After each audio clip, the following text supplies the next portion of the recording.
Hello everyone, once again welcome you all and in this video we will cover science topic. और इस 30 to 35 minute के अंदर हम लोग पूरा जून का साइंस कवर करने का कोशिश करेंगे और कवर कर लेंगे। ठीक है, ऑलरेडी हमने 2 वीडियो अपलोड कर दिया है जिसमें कि सिक्योरिटी एंड इन्वायरमेंट का कवर करके उसको अपलोड कर दिया, आप जाकर के इसको देख सकते हैं। ठीक है, सो नाउ लेट्स स्टार्ट। और आपको पता है कि कितना ये हमारे लिए इंपॉर्टेंट हो जाता है और बहुत कम समय में हम लोग इसको कवर करने की कोशिश कर रहे हैं। So I think you will like it, and if you are new in this channel you can subscribe and share to your friends. So now let's start। ये सबसे पहला हम लोग का टॉपिक है आज का, ये है साइंस एंड टेक्नोलॉजी का। सबसे फर्स्ट है क्वांटम साइंस एंड टेक्नोलॉजी। ये क्यों न्यूज़ में रहा है? सबसे पहला ये है कि ये इसका 100 ईयर्स हो गया है डिस्कवर से लेकर के अभी तक। इस कारण से यूएन है जो 2025 को international year of quantum science and technology designate किया है। तो ये मोस्ट इंपोर्टेंट हो जाता है। जैसे आपको पता है 2023 को international year of millets designate किया गया था, तो उसी तरह से है 2025 को international year of quantum science and technology किया गया है। इसमें हम लोग कुछ बेसिक्स देख लेते हैं। ये तो आपको पता है कि 100 ईयर्स इसका हो गया है, इसका जब से ये डेवलपमेंट हुआ था क्वांटम मैकेनिक्स का, इस कारण से ये न्यूज़ में रहा। तो ये इसका अगर हम लोग बात करते हैं कि किसने इसको डिस्कवर किया, तो ये वर्नर हिजनबर्ग ने ये डिस्कवर किया था। और इस चीज़ ये देख लेना, ये जर्मन फिजिस्ट थे, तो इन्होंने ये क्वांटम मैकेनिक्स का डिस्कवर किया था फर्स्ट टाइम। और इसमें इसका एम क्या है? सबसे बड़ी बात, इसका यूजेज जो है बहुत बड़ा यूज है इसका, आने वाले फ्यूचर में अभी भी इसका यूज हो रहा है और बहुत सारे ऐसे डिस्कवरी इस पे चल रहे हैं। तो इसका एम ये मोस्ट है कि इसको नेशनल कैपेबिलिटीज़ को इन्हांस करना है। ठीक है, और नेशनल कैपेसिटी को और तेज़ी से स्ट्रेंथन करना है। ठीक है, ताकि साइंस के एजुकेशन में अच्छा से वर्क किया जा सके। तो इसमें एक और हम लोग देखते हैं कि जैसे इसका है क्वांटम साइंस का जो कंट्रीब्यूशन है, ठीक है, ये बहुत तेज़ी से बढ़ते जा रहा है और इसको अपने नॉलेज में लाने के लिए इसमें और डिस्कवरी होना अभी है। ठीक है, तो इस कारण से इसका कुछ रोल है, बहुत मोस्ट इम्पोर्टेंट रोल है और हर चीज़ में इसका यूज़ किया जा रहा है। तो क्वांटम मैकेनिक्स का कुछ हम लोग इसका एप्लीकेशन देखते हैं कि कहाँ कहाँ पे इसका रोल और इसका अप्लाई हम लोग कर सकते हैं। ठीक है, तो क्वांटम मैकेनिक्स जो है ये बेसिकली इसमें होता ही है कि स्मॉल ऑब्जेक्ट होता है, बहुत छोटा माइनर बोल सकते हैं, और ये टीनी पार्टिकल का होता है। इसमें इसका सबसे बड़ा बात यह है कि ये दो ठे शो करता है। ठीक है, कैरेक्टरिस्टिक, एक पार्टिकल एंड एक वेव शो करता है। ठीक है, तो इसका दो कैरेक्टरिस्टिक है। तो पार्टिकल्स में अगर हम बात करते हैं तो ये टीनी पीसेस ऑफ मैटर्स होता है, एंड वेव में जो होता है, आपको पता है नाम से ही पता चल रहा है कि एक डिस्टर्बेंस और वेरिएशन होता है जो कि एनर्जी का ट्रांसफर होता है, लाइक दैट। ठीक है, तो ये चीज़ होता है, इसका दो शो करता है, दो कैरेक्टरिस्टिक, पार्टिकल्स एंड वेव। ठीक है, एक और चीज़ है क्वांटम कंप्यूटिंग, बहुत तेजी से हम लोग सुन रहे हैं, बहुत पहले से इसका हम लोग देखते आ रहे हैं, हमेशा से न्यूज़ में रहता है। तो क्वांटम कंप्यूटिंग एंड सिमुलेशन, ठीक है, तो इसमें क्या होता है कि बहुत सारे क्यूबिट्स, अभी तो क्या है कि हम लोग अगर जनरल अभी बात किया जाए तो 0 एंड 1 जो है ये कंप्यूटर के द्वारा रिकग्नाइज किया जाता है। ठीक है, जिसको कि हम लोग बेसिक एक बोलते हैं इसमें कंप्यूटर में। ठीक है, लेकिन क्वांटम कंप्यूटिंग आने के बाद ना ये हम लोग डेसिमल में भी बात करेंगे, जैसे 0.1, 0.2, इस तरह से। और इसको ना ये हैक करना बहुत बड़ा मुश्किल हो जाता है और इजीली इसको हैक नहीं किया जा सकता। तो यू कैन अंडरस्टैंड कि इसका कितना रिलेवेंस है अभी के टाइम पे ये क्वांटम कंप्यूटिंग का। तो इस तरह से होता है। और इसका हम लोग और देखते हैं तो इसका हेल्थ केयर एंड वेलबींग अलग अलग सेक्टर में इसका यूज कर सकते हैं। ठीक है, फिर उसको अगर हम लोग बात करते हैं इसमें ना, जैसे कि ड्रग को एक जगह से दूसरी जगह पहुंचाने में, ठीक है, अपने बॉडी में बहुत सारे माइनर एक होते हैं कि सेंसिटिव पार्ट की जगह पे पहुंचाने में, तो इसका यूज़ हो जाता है। क्वांटम कंप्यूटिंग का बात करते हैं और तो इसका अगर हम लोग आर्टिफिशियल इंटेलिजेंस को मिला लेते हैं तो एक अच्छा प्रोग्रेस इसका शो करता है और अच्छे से ये परफॉर्म करता है। ठीक है, और बहुत सारे ऐसे कॉम्प्लेक्स कैलकुलेशन को तेज़ी से और बहुत कम समय में ये कर लेता है। ठीक है, जब इसको हम लोग एआई से सप्लीमेंट कर देते हैं तो। और अब हम लोग देखते हैं इसमें कुछ जैसे कि optimization in logistic and supply chain, तो हर एक जगह भी इसका हम लोग अपने डेली लाइफ में यूज कर सकते हैं। तो इस तरह से इसका है क्वांटम कंप्यूटिंग का। तो ये तो मेंस के पॉइंट से आप इसको समझ सकते हो।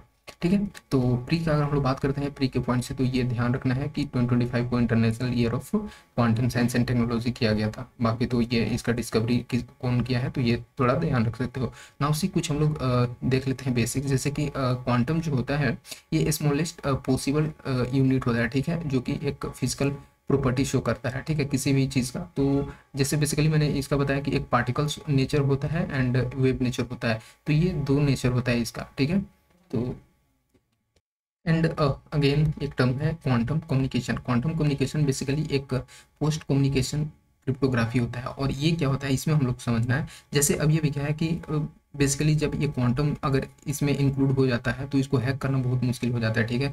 और समझ सकते हो कितना सेफ प्रोवाइड करता है। तो इसमें यही होता है कि जो भी ऐसे क्वांटम एंड क्लासिकल कंप्यूटर होता है, ठीक है। तो क्वांटम एंड क्लासिकल कंप्यूटर में देखा जाए तो इस चीज़ को बोथ को अगर इंक्लूड कर लिया जाता है तो इसको हैक करना नेक्स्ट टू इम्पॉसिबल हो जाता है। तो ये दोनों चीज़ का एक कॉम्बिनेशन बोल सकते हैं, ठीक है। और इस चीज़ को ध्यान में रखते हुए ये डेवलप किया जाता है पोस्ट क्वांटम क्रिप्टोग्राफी, ताकि ये quantum and classical based combination पे हो और इसको हैक करना थोड़ा सा मुश्किल हो जाए, ठीक है। तो इस तरह से ये कितना सेफ रहता है। एंड उसी तरह से कुछ ये सेम वर्ड है क्वांटम की डिस्ट्रीब्यूशन। एंड बेसिकली ना मैं एक चीज़ यहाँ पे और मेंशन करना चाहता हूँ कि क्वांटम कंप्यूटिंग और क्वांटम समथिंग में ये देखने को मिलता है कि एक पार्टिकल यहाँ पे है, अदर पार्टिकल यहाँ पे है। अगर कुछ हम लोग एक्शन करते हैं इस पार्टिकल ए में, सपोज से एंड बी, तो अगर पार्टिकल ए में हम लोग एक्शन करते हैं तो ऑलरेडी पार्टिकल बी में एक्शन होने लगता है। तो और ये भी डिस्टेंस बहुत, अगर डिस्टेंस पे है फिर भी ये वर्क करता है। तो आप समझ सकते हो कि इसका कम्युनिकेशन में कितना इंपॉर्टेंट रोल प्ले करता है। तो इस तरह से इसका है क्वांटम कम्युनिकेशन में रोल। तो उसी तरह से और यूज कर सकते हैं क्वांटम सेंसिंग मेट्रोलॉजी में, ठीक है। हम लोग अगर वेदर कंडीशन देखना है क्या है, ठीक है, तो बहुत सारे ऐसे यूजेस में हम लोग इसका यूज कर सकते हैं। And quantum material and devices, तो इस तरह से सारा चीज़ जैसे solar cell and loss emissions LED, तो ये सारा चीज़ जो है ये एफिशिएंटली वर्क करता है इस सारे चीज़ में। तो यहाँ से ये फायदा होता है बेसिकली ना। इसमें ध्यान रखना, इसका पॉजिटिव चीज़ लिख देना अगर मेंस में ऐसा आता है तो इन फ्यूचर, या फिर आप अगर आंसर राइटिंग करते हैं तो ये बेटर रहता है। Now see once again India का क्या इनिशिएटिव लिया गया है इस क्वांटम टेक्नोलॉजी के फील्ड में, ठीक है। तो इस पे भी हम लोग देखते हैं। तो इंडिया ने एक स्टेप लिया है नेशनल क्वांटम मिशन 2023। इसका एम है बेसिकली कि एक अभी जो क्वांटम टेक्नोलॉजी है उसको अभी एक अच्छे से यहाँ पे नर्चर करना, ठीक है। और साथ ही साथ जो scientific and industrial research and development है उसमें कितना इसका एक इनोवेटिव एक्शन लिया जाए, इस इनोवेटिव इकोसिस्टम डेवलप किया जाए फॉर क्वांटम टेक्नोलॉजी। तो इस तरह से ये है नेशनल क्वांटम मिशन का एक एम एंड टारगेट रखा गया है। उसी तरह से है ये क्वेस्ट है, ठीक है, quantum enable science and technology. तो ये रिसर्च प्रोग्राम है जो कि क्वांटम कैपेबिलिटीज को बिल्ड करता है, ठीक है। उसी तरह से एक once again quantum computing application lab है, ठीक है, क्यूकैल। तो इसमें देखा जाता है कि क्वांटम कंप्यूटिंग लेड रिसर्च जो है उसको किस तरह से एक्सेलरेट करना है और नए साइंटिफिक डिस्कवरीज में इसका क्या हम लोग और रिसर्च कर सकते हैं। तो ये क्यूकैल का इंपॉर्टेंट रोल प्ले होता है। अदर इनिशिएटिव्स कुछ है लाइक NMQTA, ठीक है, तो national mission on quantum technology and application, ठीक है। और QCM quantum computer simulator tool kit, ठीक है। क्वांटम फ्रंटियर मिशन, तो ये जो है ये prime minister science and technology innovative advisory council के थ्रू ये किया गया है, ठीक है। तो इसके अंदर ये आता है, ध्यान रखना है। और एक है setting up dedicated lab and centres. तो इस तरह से सारा, हाँ, एक ये ध्यान रखना कि महो जो है एक आपका पड़ेगा मध्य प्रदेश में, तो वहाँ पे इस चीज़ को सेटअप किया जा रहा है, ठीक है, मिलिट्री इंजीनियरिंग इंस्टीट्यूट में। तो ये समझ लेना, थोड़ा सा ध्यान रख सकते हो। और बस यही है, इतना, इसमें ज़्यादा कुछ नहीं। कुछ चैलेंजेस होते हैं, कोई भी अगर पॉजिटिव सेंसेस है तो उसका नेगेटिव भी देखने को मिलेगा और उसके साथ चैलेंजेस भी देखने को मिलेगा। क्या चैलेंजेस यहाँ पे देखने को ये मिल रहा है कि इसके डेवलपमेंट और एडॉप्शन में इंडिया में क्या बेसिकली चैलेंज है, इंडिया के पर्सपेक्टिव से हम लोग देखते हैं। तो इसका रेगुलेशन सबसे बड़ी बात है ना कि रेगुलेशन और इसका कोई एक पर्टिकुलर बॉडी जो है उस चीज़ को टैकल करने में थोड़ा सा एक डिफिकल्टी फेस होता है, ठीक है। तो यहाँ पे अभी ना एक प्रोटोकॉल फॉर हार्डवेयर सॉफ्टवेयर और कम्युनिकेशन इंटरफेस के लिए एक स्टैंडर्ड होना चाहिए, जो कि यहाँ पे थोड़ा सा मुश्किल है, ठीक है। और फिर भी इस चीज़ पे इम्प्रूवमेंट हो रहा है तो ये अच्छा होगा इन फ्यूचर। और बाकी तो ठीक है। और जैसे फिर एक लाइसेंसिंग फ्रेमवर्क होता है क्वांटम रिलेटेड इंटेलेक्चुअल प्रॉपर्टी, इसको लेकर भी एक इशू होता है कि कौन ओनरशिप, क्लियर ओनरशिप नहीं मिल पा रहा, कौन किसके पास रहेगा। तो इस चीज़ को लेकर के भी एक थोड़ा सा प्रॉब्लम होता है। और अवेलेबिलिटी ऑफ इंफ्रास्ट्रक्चर, एक अच्छा इंफ्रास्ट्रक्चर भी नहीं है यहाँ पे, ठीक है, ताकि एक सोफिस्टिकेटेड लैब बनाया जा सके, स्पेशलाइज इक्विपमेंट उसमें लाया जा सके, high performance computing facilities provide किया जा सके। तो ये सारे चीज़ इशूज इसमें देखने को मिलता है, ठीक है। स्केलेबिलिटी में अगर हम लोग बात करते हैं तो किस तरह से क्वांटम कंप्यूटर को उसको और एक हाई लेवल तक लेकर के जाना है, 100,000, ठीक है, इस तरह से। तो इस चीज़ में थोड़ा सा भी एक मेजर इशू चैलेंजेस इसमें फेस करने का दिख रहा है, ठीक है। और किस तरह से कोल्डर इन्वायरमेंट, देखो बात ये है ना कि बड़े बड़े मशीन को अभी एक कोल्ड रीजन चाहिए होता है। जैसे आपको पता है मैत्री एंड गंगोत्री जैसे अलग अलग जो रिसर्च स्टेशन है कि वहाँ पे क्योंकि वहाँ पे उस तरह का इन्वायरमेंट है, ठीक है, कोल्ड इन्वायरमेंट है, ताकि बड़े बड़े जब ऐसे इलेक्ट्रॉनिक्स इक्विपमेंट चलते हैं तो उनको थोड़ा सा एक कोल्ड चाहिए होता है, क्योंकि अपने आप में वो गर्म रहता है, तो इस कारण से, ठीक है। तो यहाँ पे थोड़ा सा इस चीज़ को लेकर के भी इशू है। नाउ सी अदर कुछ चैलेंजेस हैं like new program languages, compiler, ठीक है। कंपाइलर आपको पता है कि लैंग्वेज को एक ट्रांसफॉर्म करने के लिए यूज होता है कंप्यूटर में, ठीक है। तो उसी तरह से ये सारा चीज़ यहाँ पे देखने को मिलता है, ये थोड़ा सा इशू है। वे फॉरवर्ड में लिख सकते हो यहाँ पे, ये मेंस पॉइंट ऑफ व्यू से, तो इसमें मैं ज़्यादा डिस्कस नहीं करूँगा। नाउ सी कुछ ऐसे ये प्रीलिम्स पॉइंट से है, आप यहाँ पे पी लिख सकते हो जब पढ़ोगे तो, ठीक है। तो इंडियाज का फर्स्ट क्वांटम डायमंड है एक माइक्रोचिप इमेजर, ठीक है, ये का है। तो ये सबसे पहले देख लो कि ये डेवलप किया जाएगा, अभी तो है न्यूज़ में, तो ये डेवलप किया जाएगा बाय TCS, ठीक है, टाटा कंसल्टेंसी सर्विस के द्वारा, ठीक है। और ये इसमें रहेगा IIT बॉम्बे का भी इन्वॉल्वमेंट इसमें देखने को मिलेगा। और ये प्रोजेक्ट है, ये लाइन रहेगा लाइक जो एक इंडिया का जो मिशन है NQM, नेशनल क्वांटम मिशन, ये इसमें इसके थ्रू अलाइन होकर के इस चीज़ को डेवलप किया जाएगा, तो ये ध्यान रख सकते हो। और ये जो लॉन्च किया गया था ये NQM 2023 में, ठीक है। और ये आता है DST के अंदर, department of science and technology. NQM जो है ये नेशनल क्वांटम मिशन, इसका एम ही है कि किस तरह से एक ग्लोबल क्वांटम टेक्नोलॉजी की लीडरशिप में अपना एक नेशन को ऊपर लेकर के जाना है, ठीक है। क्वांटम टेक्नोलॉजी जो है ये क्लास ऑफ टेक्नोलॉजी है जो कि वर्क करता है अलग अलग जो क्वांटम मैकेनिक्स का प्रिंसिपल है उस पे, उसके ऊपर बेस्ड रहता है, ठीक है। अब हम लोग देखते हैं क्वांटम डायमंड माइक्रो इसके बारे में, ठीक है। तो इस चीज़ के बारे में भी ऐसे है, और ये advance sensing tool for semiconductor chip imaging, तो ये सारा चीज़ जो है ना, ये इसमें India quantum diamond micro chip imager के अंदर ये जो है लाया जाएगा, ठीक है। तो ये सारा चीज़ है इसमें, और ये यूज़ एंड डिटेक्ट करेगा डायमंड स्ट्रक्चर को, लाइक जिसको कि एक NV सेंटर के नाम से जाना जाएगा, ये नाइट्रोजन वैकेंसी, ठीक है। और ये डिटेक्ट करेगा अनोमलीज इन सेमीकंडक्टर चिप, तो ये समझ सकते हो कितना इसका रोल प्ले होगा। और सेमीकंडक्टर आपको पता है इलेक्ट्रॉनिक्स गैजेट में कितना इंपोर्टेंस है इसका, तो आप समझ सकते हो। ये रिड्यूस करेगा चिप फेलियर को, और साथ ही साथ इंप्रूव करेगा energy efficiency of electronic devices, तो आप समझ सकते हो इसका एफिशिएंसी और तेज करेगा। तो ये एक बेनिफिट रहेगा, और ये फ्यूचर टेक्नोलॉजी में और अच्छा बिल्ड करेगा। ये प्रमोट करेगा development of the semiconductor industry in country, तो ये भी इसका है। माइक्रो चिप जो इमेजर है ये फैसिलिटेट करेगा सेकेंड क्वांटम रिवॉल्यूशन को, और इस चीज़ पे वर्क जो किया जा रहा है। सेकेंड क्वांटम रिवॉल्यूशन बेसिकली अगर हम लोग बात करते हैं तो कंटेम्प्रेरी वेव ऑफ एडवांसमेंट है, ठीक है, जो कि फील्ड ऑफ क्वांटम टेक्नोलॉजी पे एक बेस्ड है, ठीक है। लाइक अगर हम लोग एग्जाम्पल देखते हैं तो क्वांटम कंप्यूटिंग आ जाएगा। तो successor of first quantum revolution ये 20th सेंचुरी का है, इन अर्ली 20th सेंचुरी, और अभी जो है ये सेकेंड क्वांटम रिवॉल्यूशन आएगा, ठीक है। ये 21st सेंचुरी में सेकेंड क्वांटम रिवॉल्यूशन देखने को मिलेगा, ठीक है। तो ये समझ सकते हो। अब है इसमें सेमीकंडक्टर चिप के बारे में, आपको पता है ये तो बेसिक सा चीज़ है कि बहुत सारे ऐसे इलेक्ट्रॉनिक्स डिवाइसेस होते हैं, उसमें सेमीकंडक्टर का कितना रोल प्ले होता है अभी के टाइम पे भी, और ये brain of devices like work करता है, ठीक है। तो जो कि हम लोग अगर कम्युनिकेशन में बात करते हैं, computing, health care, military system, ये सारा जगह पे सेमीकंडक्टर का एक बहुत बड़ा इंपॉर्टेंस है, उसका यूसेज है, ठीक है। और ये प्योर एलिमेंट जैसे सिलिकॉन और जर्मेनियम का बना होता है, ठीक है। लाइक इसमें अगर हम लोग और बात करते हैं तो कंपाउंड लाइक गैलियम और आर्सेनाइड इसमें रहता है, ठीक है।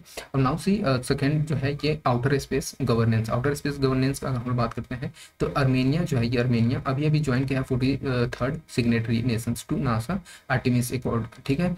आपको पता है कि ये जो आर्टेमिस एकॉर्ड ये नासा का है, अमेरिका का, और ये लूनर एक्सप्लोरेशन के लिए यूज हो रहा है। तो अभी अभी जो है ये अर्मेनिया जो है ये 43rd सिग्नेटरी है, इसको ज्वाइन किया है, ठीक है। अब हम लोग देख लेते हैं आर्टेमिस एकॉर्ड, ये हमेशा से न्यूज में रहता है, तो आपको, आप अगर पहले से पढ़ रहे होगे तो आपको पता होगा, बट वन सेकंड हम लोग देख लेते हैं, ठीक है। नाउ सी ये इस्टेब्लिश किया गया था इन 2020 बाय नासा, ठीक है, and in coordination with the US department of state, तो इतना हम लोग को जानना जरूरी नहीं है, but we can see here 7 other founding members हैं like Australia, Canada, Italy, Japan, Luxembourg, UAE and UK, तो ये थोड़ा सा ध्यान रख सकते हो। और कुछ यहाँ पे ये सबसे बड़ी बात है कि इंडिया इसमें नहीं है, तो you can see here. Now see again outer space treaty of 1967, तो आउटर स्पेस ट्रीटी 1967 में हुआ था, एंड कुछ अदर एग्रीमेंट है लाइक रजिस्ट्रेशन कन्वेंशन, ठीक है, and rescue and return agreement, तो ये सारे चीज़ इसमें ऑब्जेक्टिव है। Objective it's sets common non-binding principle which govern civil exploration, use of outer space, moon, Mars, comets, asteroids, peaceful purpose, तो ये सारा चीज़ इसमें यूज होता है जनरली।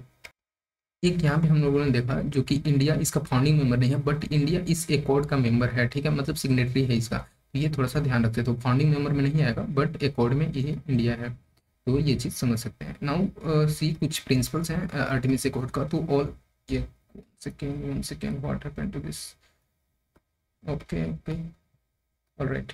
नाउ सी की principle of Artemis accord, all activities जो है ये कंडक्ट किया जाएगा पीसफुल पर्पस के लिए, नॉट फॉर द कन्फ्लिक्ट और वॉरफेयर, सो ये पीसफुल पर्पस के लिए यूज किया जाएगा। एंड पार्टनर्स नेशन जो है ये इंश्योर करेंगे transparency by publishing describing their own policies and plan. ये नहीं कि कोई ये पार्टनर कंट्रीज है तो कोई किसी अगेंस्ट किसी कंट्रीज के अगेंस्ट तो अपने वॉरफेयर पर्पस के लिए तो नहीं करें, बट इट विल बी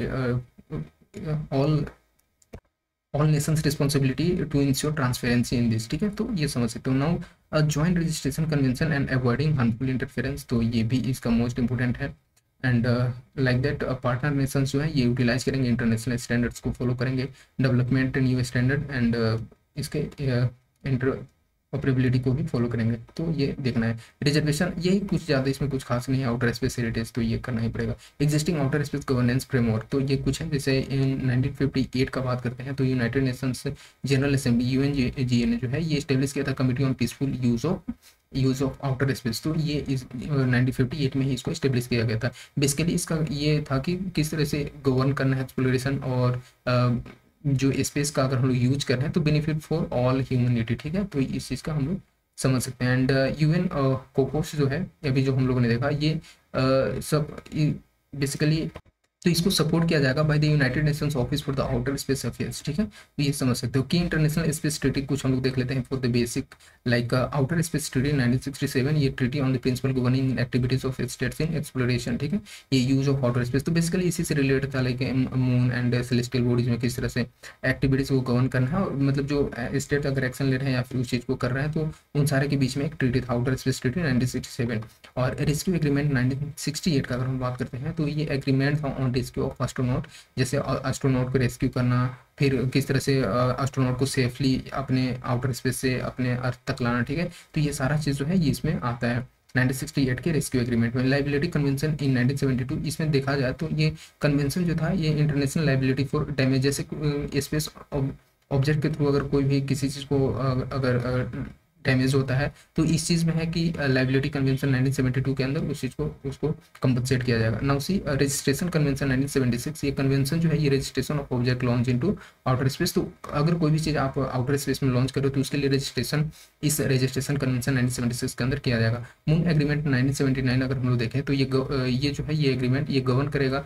वो सारे स्टेट्स को, ठीक है, वो सारे स्टेट के एक्टिविटीज़ को जो कि मून और अदर सेलेस्टियल बॉडीज से पे ये वर्क करेगा। एक और चीज़ मोस्ट इंपॉर्टेंट जो हमारे एग्जाम पॉइंट्स है कि इंडिया जो है ये signatory to all 5 of this treaties है, ठीक है। ये सारा जितने भी अभी हम लोगों ने ट्रीटीज देखा like outer space treaty, rescue agreement, liabilities, ठीक है, तो ये सारा ये इसका इसमें से अगर हम लोग देखें तो ये 4 का है, ठीक है।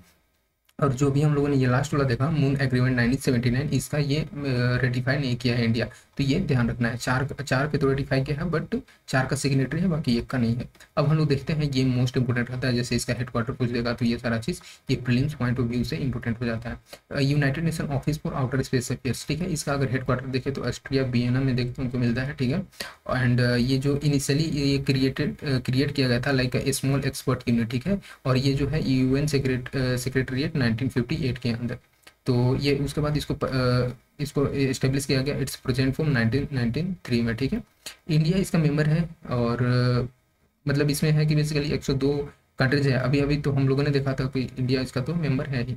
अब हम लोग इसका ऑब्जेक्टिव का बात करते हैं तो ये ग्लोबल एक्सप्लोरेशन जैसे कि एक मेंबर अभी तो हम लोगों ने देख लिया कि एक पीसफुल यूटिलाइजेशन करना है और आउटर स्पेस में अपने एक ह्यूमैनिटी पर्पस के लिए, ठीक है, तो इसका ये फंक्शन हो जाता है। अब हम लोग देख लेते हैं need for reform the outer space governance, basically mains point of view से है तो इसमें क्या जरूरी है, लाइक स्पेस डिब्रिस, जैसे बहुत सारे ऐसे स्पेस में बहुत सारे ऐसे एक डिब्रिस आते हैं जो कि हमारे अर्थ तक पहुंच करके हम लोग कुछ एक ह्यूमन को हार्म करता है, ठीक है, ह्यूमन और लिविंग बींग को। तो इस तरह से उसको किस तरह से एक निपटारा किया जाए, उसको एक सेटल किया जाए, उसके लिए स्पेस डिब्रिस का एक मतलब एक चैलेंजेस है, तो उस चीज़ को यहाँ पे रिफॉर्म करने का कोशिश किया जाएगा, ठीक है।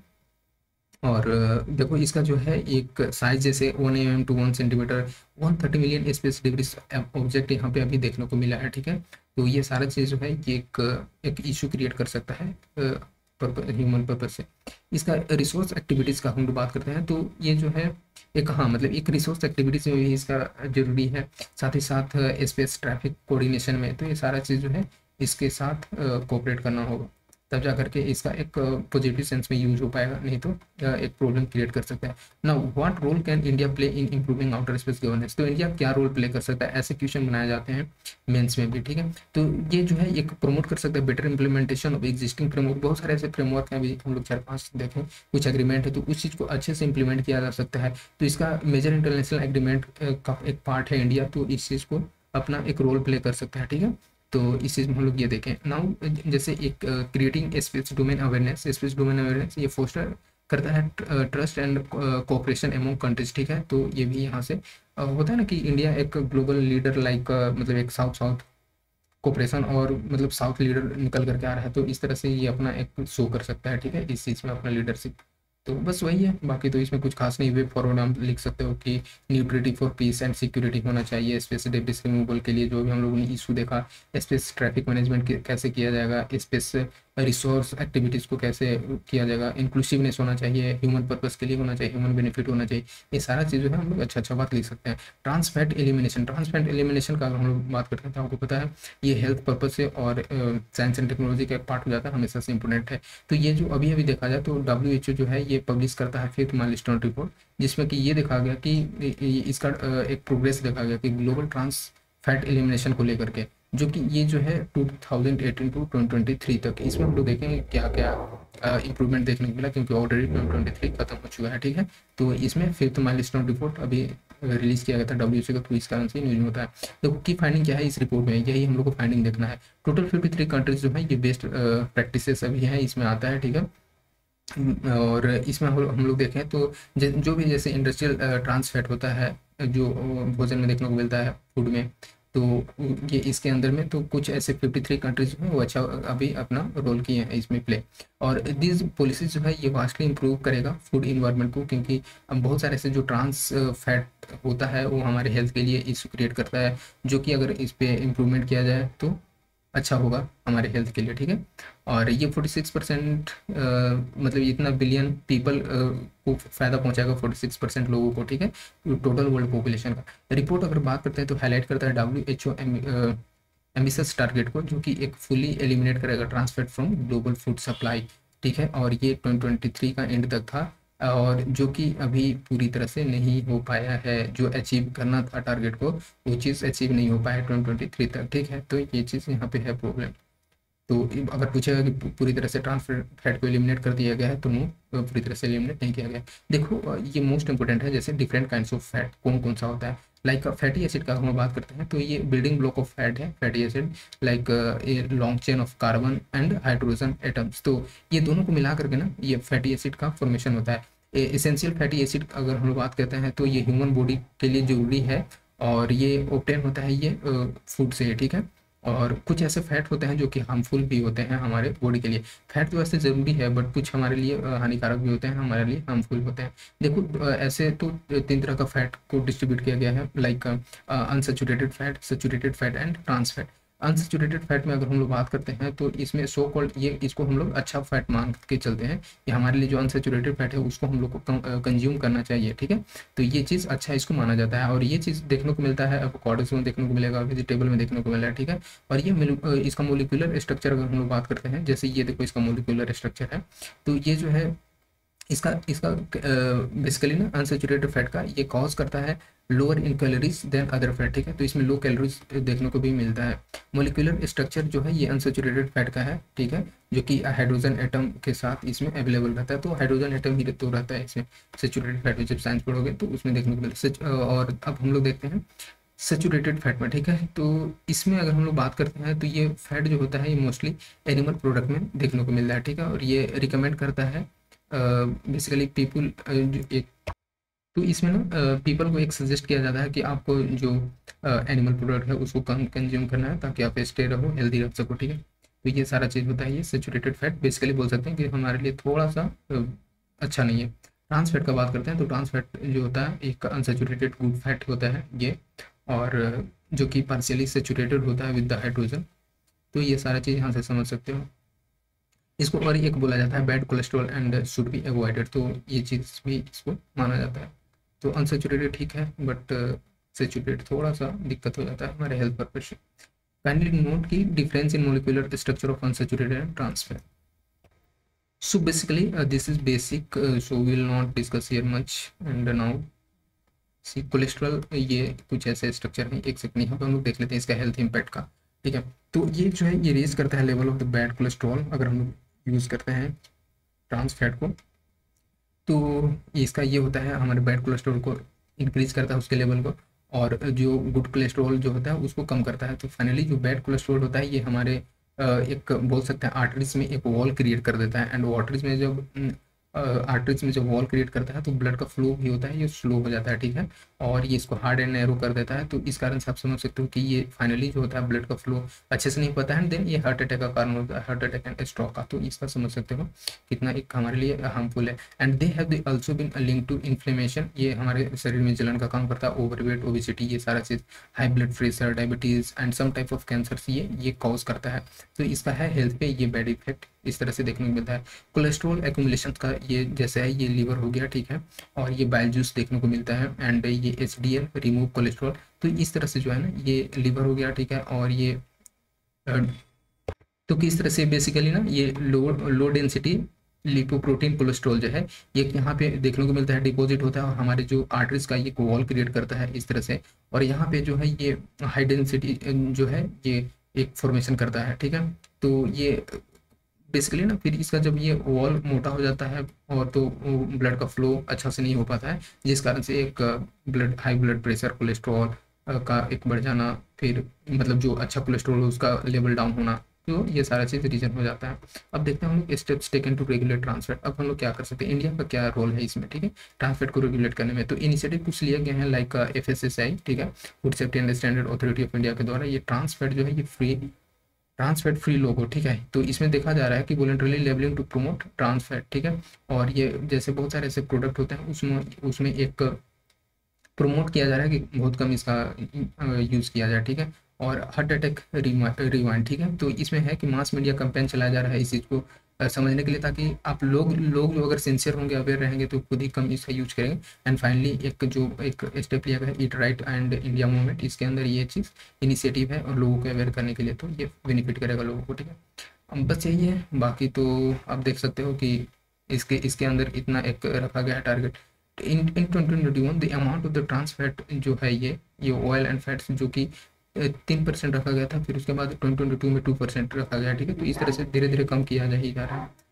रिवाइज डाइटरी गाइडलाइंस का अगर हम लोग बात करते हैं तो Indian council of medical research तो इसका एक रोल प्ले कर रहा है। ग्लोबल लेवल पे हम लोग देखें तो ये रिप्लेस कर रहा है एक्शन फ्रेमवर्क बाय WHO 2018 से इनका रोल प्ले हो रहा है। तो इस तरह से हम लोग देख सकते हैं। अब देखो एक चीज़ मोस्ट इंपोर्टेंट ये चीज़ है रिप्लेस ट्रांसफैट।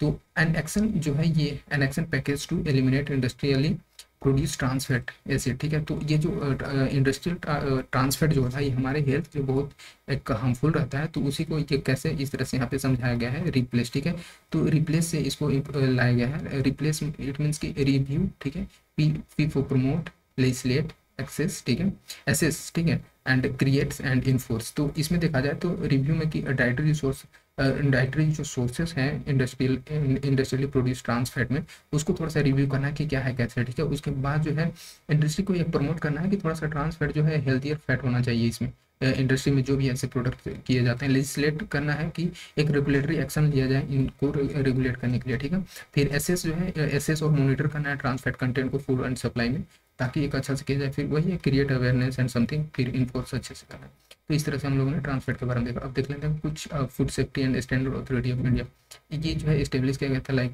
किया गया है एज ए स्टेचुटरी बॉडी। ये है food safety and standard act 2006 के अंदर। ये इंश्योर करता है availability of safe and wholesome food for human consumption. Obvious सी बात है इसका एक पॉजिटिव बेनिफिट है और पॉजिटिव एक्शन लिया जाएगा, ऑब्जेक्टिव भी है गुड है। ठीक, ministry of health and family welfare के अंदर रोल फंक्शंस का बात करते हैं तो lay down the standards and guideline in relation to the articles of food and specifying appropriate system of enforcing various standards. तो बेसिकली यही है इसका एक इस तरह से एक स्टैंडर्ड गाइडलाइन को मेंटेन करके रखना है, ताकि जो लोगों के बीच में ये और इंडस्ट्री को किस तरह से रेगुलेट करना है कि ट्रांसफैट को अच्छे से यूजेस के लिए गुड पर्पज से किया जाए। तो ये सारा चीज़ इसमें देखने को मिलता है कि इनिशिएटिव जो है स्टेट फूड सेफ्टी इंडेक्स और इसके थ्रू किया जाता है ईट राइट स्टेशन सर्टिफिकेट, ये भी रिलीज किया जाता है। तो ये सारा जो है वे इनिशिएटिव से लिए गए हैं और ये डेवलप करना है जिसमें कि एक मेजर्स करेगा स्टेट के परफॉर्मेंस को अलग अलग पैरामीटर में जो फूड सेफ्टी को लेकर के है। तो ये चीज़ यहाँ पे है।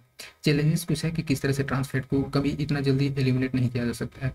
तो चैलेंजेस क्या है कि हाई डिमांड जो है ये फूड इंडस्ट्री में ये ट्रांस फैट का है, ठीक है, तो सेचुरेटेड ट्रांस फैट का। और ये जो है ये फूड इंडस्ट्री में बहुत तेज़ी से बहुत ज़्यादा मात्रा में यूज हो रहा है, ठीक है। और ये इस कारण से यूज होता है ना कि जो भी ऐसा चीज़ को यूज करते हैं हम लोग, एक प्रोडक्ट बनाते हैं, फॉर एग्जांपल अगर हम लोग लेते हैं चिप्स का लेते हैं, ठीक है, तो चिप्स में अगर इंडस्ट्री में बनाया जा रहा है तो उसका जो लॉन्ग सेल्फ लाइफ होता है वो बढ़ जाता है, ठीक है, इस चीज़ का यूज़ करने के कारण। तो इसी कारण से इस चीज़ को ऐड किया जाता है। तो इसको थोड़ा सा हटाना भी अभी थोड़ा सा मुश्किल हो जाता है। फॉर इन्फोर्समेंट ऑफ पॉलिसीज जो है अच्छे से पॉलिसी का इम्प्लीमेंटेशन नहीं हो रहा है, ठीक है, एक लेवल तक। तो ये सारा चीज़ इसमें इशू हो जाता है। कंज्यूमर प्रेफरेंस जो है, अभी भी कंज्यूमर का प्रेफरेंस है कि नहीं मुझे यही चाहिए, तो यही चाहिए, तो लो हेल्थ हेल्थ तभी तो इशू क्रिएट होगा। तो ये सारा चीज़ें वे फॉरवर्ड लिख सकते हो, अच्छा अच्छा चीज़ें कि एक पॉलिसी फ्रेमवर्क होना चाहिए, ठीक है, और रेगुलेशन अच्छे से इन्फोर्स होना चाहिए, अवेयरनेस होना चाहिए लोगों में, तब जा करके इस चीज़ को अवॉइड किया जा सकता है। अब देखते हैं हम लोग, जैसे इसमें कुछ बस बेसिक्स है, अगर आप पढ़े होंगे साइंस एंड टेक, ठीक है, तो उसमें ये सारा चीज़ ओमेगा 3 फैटी एसिड देखने को मिलता है। तो स्टडी में अगर ये देखा गया है कि it has been found that regulate use of fish oil supplement. तो ओमेगा 3 फैटी एसिड जो है हमारे हेल्थ के लिए बहुत जरूरी है, और ये देखने को मिलता है फिश ऑयल सप्लीमेंट से, ठीक है, इस चीज़ को पूरा किया जा सकता है, ठीक है। और बस यही है बेसिकली। इसमें सबसे मोस्ट इम्पोर्टेंट ये चीज़ है ना कि इसका एक अभी अभी देखा गया है कि इसका पॉजिटिव बेनिफिट तो पहले से पता था, बट इसका निगेटिव बेनिफिट भी है। मतलब बेनिफिट तो नहीं हुआ, निगेटिव इट मीन्स कि जैसे फिश ऑयल का अगर सप्लीमेंट हम लोग ज़्यादा मात्रा में रेगुलरली बेसिस पे यूज करते हैं, ठीक है, तो ये आर्टियल फिब्रिलेशन का काम करता है, जिसमें कि देखा जाता है कि जो हार्ट बीट रहता है वो बढ़ जाता है, ठीक है। और ये जो है कभी कभी हाई पॉपुलेशन पे भी ये स्ट्रोक का काम करता है, हार्ट स्ट्रोक का, ठीक है। तो ये सारा चीज़ जो है ये इसका समझ सकते हो, बट ये सजेस्ट किया जाता है कि आपको थोड़ा सा एक जो ये फैटी फिश ऑयल सप्लीमेंट होता है ये हमारे डिजीज़ को कंट्रोल करने में किया जाता है। जनरली ना बच्चा में भी इसको एक लाइक पोलियो ड्रॉप इस तरह से ये दिया जाता था जहाँ तक मुझे पता है, ठीक है। तो कुछ कुछ स्टेट्स में इसको डिस्ट्रीब्यूट किया जाता था बच्चों को फिश ऑयल। अब देखते हैं हम लोग, fish oil is rich in two important like fish oil omega 3 fatty acid में, जिसको कि ईपीए बोलते हैं, एंड डीएचए। तो ये दो जो है इस चीज़ में इसका बेनिफिट है। बस वही है ये, बाकी इसमें कुछ ज़्यादा इंपॉर्टेंट नहीं है, ठीक है, पूछेगा भी नहीं। Now see once again next, ये जो NTDs neglected tropical disease. Neglected tropical disease में क्या है, एक ये हम लोग देख लेते हैं। जैसे चैड जो है, ठीक है, जो कि अफ्रीका में देखने को मिलता है, ये 51 कंट्री हो जाता है, जो कि एटलीस्ट वन एंटिटी जो है ये एलिमिनेट कर दिया गया है, ठीक है। तो ये जो हम लोग देखें नेग्लेक्टेड ट्रॉपिकल डिजीज, इसको जो है ये 51 कंट्री हो जाता है चैट। तो इसमें देखा जाता है कि जो स्लीपिंग सिकनेस ये प्रॉब्लम हो जाता है, तो इस चीज़ को एलिमिनेट किया है। और बहुत सारे ऐसे एनटीडी के अंदर आते हैं डिजीज जिसमें कि एक स्लीपिंग सिकनेस भी हो जाता है, तो उस चीज़ को एलिमिनेट किया गया है चैट के थ्रू। अब हम लोग देखते हैं कि वर्ल्ड हेल्थ ऑर्गेनाइजेशन ये न्यूज़ में क्यों रहा, तो ये पब्लिश करता है, ये टाइटल है global report on neglected tropical disease 2024। तो इस कारण से ये न्यूज़ में आता है और हमारे लिए इंपॉर्टेंट होता है। ये WHO के थ्रू रिलीज किया गया है, जिसमें कि एक रोड मैप क्रिएट किया गया था फॉर नेग्लेक्टेड ट्रॉपिकल डिजीज 2021-2030। तो इसमें बस एक अभी अभी चैट जो हम लोगों ने देखा ये इसका नंबर 51 हो जाता है। Major progress against road map indicator highlights, देखो क्या क्या है जो ये प्रोग्रेस और रिपोर्ट प्रिपेयर किया गया था, इसमें क्या क्या स्टेप्स लिए गए और क्या क्या एक की इनिशिएटिव्स इसमें आया, ठीक है, और इसमें क्या रिपोर्ट में फाइंडिंग हुआ, ठीक है। तो ये रिड्यूस क्या है percentage of people requiring intervention against NTDs by 90%, ठीक है। तो 90% तक ऐसा है कि अभी कम हुए हैं, ठीक है, जिसमें कि जो शिकायत करते थे ऐसे लोग एंटीडीज को लेकर के, ठीक है, तो लोगों का जो है परसेंटेज थोड़ा सा कम हुआ है, ठीक है। और इसमें देखा जा रहा है कि इन 2022 1.62 बिलियन पीपल ये रिक्वायर इंटरवेंशन अगेंस्ट एंटिटीज, और ये 26 डिक्रीज हुआ है, ठीक है। मतलब 2010 से देखा जाए तो ये 26% डिक्रीज इसमें भी देखने को मिला है। मतलब ओवरऑल डिक्रीज देखने को मिल रहा है। 75% जो है इसमें reduction in vector borne disease, जो बहुत सारे ऐसे एंटिटीज में आते हैं, ऐसे डिजीज है, तो जिसमें कि वेक्टर बोर्न डिजीज में 75% जो है 2030 तक ऐसा रिड्यूस करने का बात किया जा रहा है, ठीक है। और जो कि 22% जो है ये इसमें रिड्यूस देखने को मिला है, मतलब एक इंक्रीज हुआ है। जो ये नंबर ऑफ डेथ था इसको लेकर के, ये 22% जो है 2022 में 2016 के कंपेयर में है, ये इंक्रीज हो गया है। इट मीन्स कि मतलब अभी भी इसका एक बैड इफेक्ट देखने को मिल रहा है।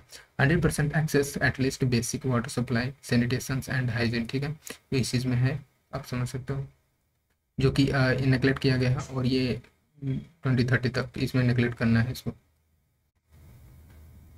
तो ये चीज़ हो जाता है। फिर एंटिटीज़ का देखें अगर हम लोग, तो इंडेमिक कंट्रीज़ हैं जिसमें कि 85.8% जो है ये वाटर सैनिटेशन हाइजीन ओवरऑल ये सारे चीज़ प्रॉब्लम से जूझ रहे हैं, ठीक है। एंड 63% जो है ये रिक्वायरिंग एंटिटीज़ इंटरवेंशन के कारण, ठीक है। तो ये सारा चीज़ में होता है।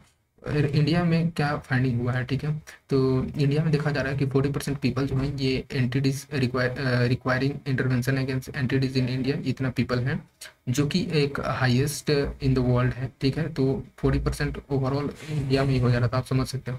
WHO certified India as a free of guinea worm disease, ठीक है। तो 2000 में ही जो है WHO ने गिनिया को एक इट मीन्स जो गिनिया वोम डिजीज होता है उसको एक सर्टिफाइड सर्टिफिकेट प्रोवाइड किया गया है इंडिया को। इससे मतलब एक इस वोम से फ्री हो गया है 2000 में ही, ठीक है। और योज जो है, योज ये भी एक बीमारी है जो कि 2016 में, तो इसको लेकर के WHO ने सर्टिफिकेट प्रोवाइड किया है इंडिया को, ठीक है। अब हम लोग देखते हैं नेग्लेक्टेड ट्रॉपिकल डिजीज ये क्या है, ठीक है। तो ये नेग्लेक्टेड ट्रॉपिकल डिजीज ये डाइवर्स ग्रुप है, इसमें बहुत सारे ऐसे डिजीज आते हैं जो कि मेनली एक ट्रॉपिकल एरिया में देखने को मिलता है, ठीक है। और यहाँ पे ही ज़्यादातर, और ये जो होता है ये बहुत सारे ऐसे पैथोजेंस इसमें देखने को मिलता है, like virus, bacteria, parasites, fungi, ठीक है, टॉक्सिन। तो ये सारे चीज़, ये इसको नेग्लेक्टेड इस कारण से बोला जाता है क्योंकि ये जो ऑलमोस्ट एब्सेंट होता है फ्रॉम ग्लोबल हेल्थ एजेंडा, ठीक है। तो इस कारण से इसको नेग्लेक्टेड रखा गया, नेग्लेक्टेड ट्रॉपिकल डिजीज। लो ग्लोबल फंडिंग, ठीक है, और associated with stigma and social exclusion, तो ये सारा चीज़ के कारण इसको नेग्लेक्टेड नाम दिया गया है। तो एंटिटीज जो है ये हिस्टोरिकली रैंक होता है very low and almost absent from the global health policy agenda, जो कि बेसिकली ना इसको इंक्लूड ही नहीं किया गया है ग्लोबल हेल्थ पॉलिसी एजेंडा में, इस कारण से इसको तो एब्सेंट माना ही है। और SDG टारगेट 3.3 के अंदर में आता है कि किस तरह से इसको रिकग्नाइज करना है, ठीक है। इंडिया जो है इसका देखा जाए तो वर्ल्ड में largest absolute burden of at least 10 major entities देखने को मिलता है, जिसमें कि इंडिया में सारे डिजीज हैं, हुकूम, डेंगू, ठीक है, लिम्फेटिक फेलिटिसिस, लिप्रोसी, कैलाजार, ठीक है, बहुत सारे ऐसी बीमारी, रेबीज, तो इसका ना टीका भी लगाया जाता है, ट्रकोमा, ये सारा चीज़, ये तो आई से रिलेटेड है, तो ये समझ सकते हैं। नेग्लेक्टेड ट्रॉपिकल डिजीज में देखा जाए तो कुछ है जैसे हेलमिंथ एंटिटीज, ठीक है, और protozoa entities, viral entities, non infectious disease, ठीक है, ये सारा चीज़ जो है, और फंगल, बैक्टीरियल, ठीक है, एक्टोपैरासिटिक एंटिटीज, तो ये सारी चीज़ में आ जाते हैं। तो बाकी तो ठीक है, इसमें ज़्यादा मोस्ट इम्पोर्टेंट कुछ है नहीं। चैलेंजेस इन हैंडलिंग एंटिटीज, क्या क्या चैलेंजेस हैं, लाइक नॉलेज गैप, ठीक है।